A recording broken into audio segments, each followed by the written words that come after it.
ها اونجا هم افتاده. بلند نمیشه. شما میگم بچه ها برای زنی من حالم بعدی ما خیلی هم نریش ما رفتیم روز شیراز ملاقاتی خواهرمون خودمون حالمون بعد که بازم یک کلیدی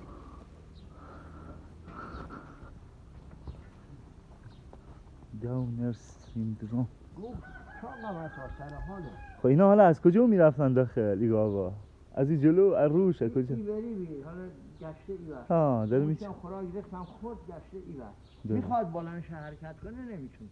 خب یه بندی برام میاریم. یه تنابی باشه اگه بخوایم ببندیم با گردنشو ببندیم به پاش.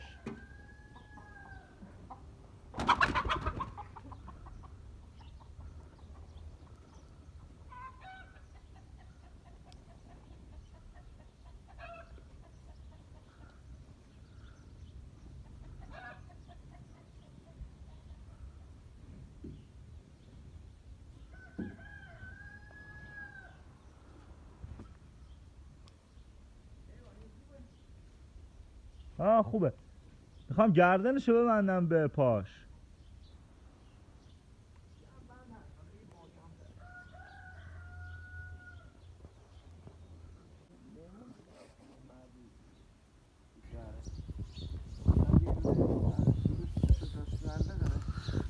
سیروس هوشیار.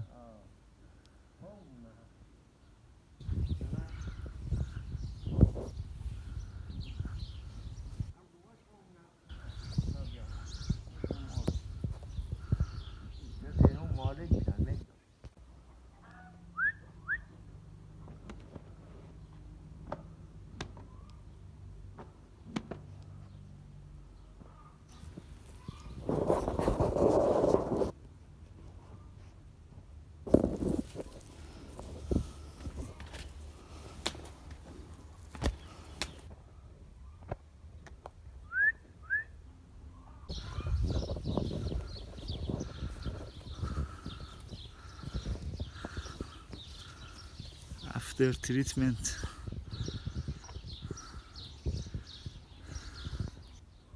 این ترابل